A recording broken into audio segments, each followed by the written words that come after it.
Chaque nuit, entre minuit et 1 heure, mon mari disparaît. Partie 7. L'obscurité totale envahit la maison comme une vague. Aucune lumière, aucun bruit. Même les grillons dehors s'étaient tus. Fanta sentit son cœur ralentir sous l'effet de la peur. Elle attrapa la main de Malik, qui tremblait toujours, et murmura « On doit sortir d'ici, maintenant !» Malik hocha la tête. Il avait retrouvé son visage humain, mais il semblait vide, comme si une partie de lui-même avait été arrachée. Il trembla, puis dit d'une voix brisée « Fanta, je suis tellement désolé.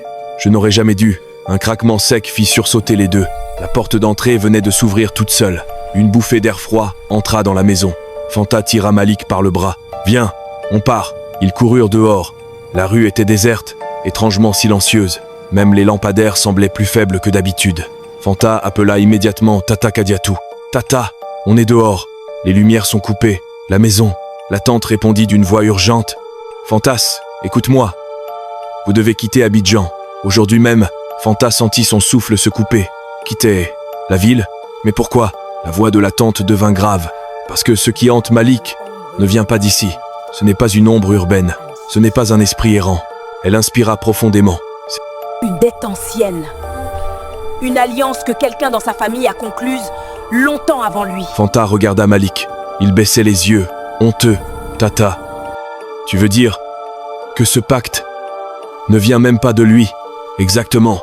Et tant que vous resterez à Abidjan, vous serez à mi-chemin entre deux mondes, celui de la ville et celui des origines. » Fanta serra la main de Malik. « Alors où devons-nous aller ?» La tante répondit sans hésiter. « Korogo, dans le village de la mère de Malik, là où vit le dernier sage capable de couper un pacte d'ombre. » Fanta sentit son cœur s'emballer. « Tata, Korogo c'est loin, oui, et ce sera dangereux, mais rester ici, ce serait signer votre perte. » Malik releva enfin la tête. Ses yeux brillaient d'une lueur douce et douloureuse. « Fanta, tu n'es pas obligé de venir. Ce que je porte, c'est ma faute, c'est ma honte. Je peux partir seul. » Fanta le gifla, doucement, mais fermement. « Plus jamais tu ne dis ça. » Elle le prit dans ses bras. « Je t'ai épousé pour les bons jours et les nuits comme celle-ci. » Malik éclata en sanglots silencieux. 1 heure plus tard, ils roulaient en direction du nord, laissant Abidjan derrière eux. La route était sombre, calme, presque apaisante.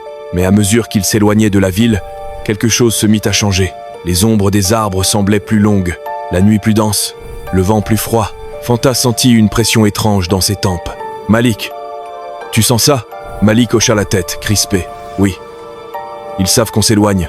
Ils n'aiment pas ça. » Un bruit sourd retentit soudain sur le toit de la voiture. « Bon !» Fanta hurla. Malik freina brusquement. Quelque chose avait atterri sur la voiture. Ou plutôt, quelque chose venait de s'y accrocher. La tôle vibrait, grinçait, comme si des doigts ou des griffes s'y enfonçaient. Fanta pleura. « Malik, ils nous suivent !» Malik ferma les yeux un instant. « Ce n'est pas eux, c'est ma mère. » Fanta se figea. « Ta mère ?» Malik déglutit péniblement. « Elle n'est pas morte comme mon père l'a raconté. Elle est partie pour fuir le pacte. » Il posa une main tremblante sur le volant. « Et maintenant, elle veut nous prévenir. » Fanta sentit un frisson glaçant lui parcourir le dos. « Prévenir ? De quoi ?» Malik murmura, la voix cassée, que le sage que nous allons voir n'est pas sûr d'être encore vivant. La voiture vibra soudain violemment, et sur le toit, une voix féminine, brisée, chuchota. « Tourne, à gauche, pas à droite, ils t'attendent sur la grande route. » Fanta hurla, Malik aussi.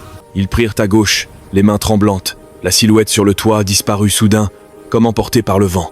Le silence retomba. Fanta tremblait encore. « Malik, ta mère, elle est morte depuis 10 ans. » Ses yeux se remplirent de larmes. Mais les esprits ne reposent pas quand une dette les retient. Ils roulèrent encore pendant 2 heures. Puis, enfin, ils virent les premières lumières de Korogo. Fanta pria intérieurement. Mais en arrivant devant le village, ils trouvèrent une foule réunie autour d'un feu. Et quelqu'un se leva quand ils approchèrent. Un vieillard, la peau ridée, les yeux d'un blanc laiteux, vêtu d'un pagne ancien. Il s'avança vers eux et dit d'une voix qui fit trembler le sol. « Je savais que tu viendrais, fils d'Issa, mais tu arrives trop tard. » Il pointa un doigt fripé vers Malik. « Les ombres ont déjà commencé à prendre ta vie. » Fanta sentit son sang se glacer. Malik chancela. Le vieillard s'approcha encore, posa une main sur son front. Puis, il annonça froidement « Il ne te reste que 3 nuits. » Avant d'être entièrement avalé, Fanta sentit son monde s'effondrer.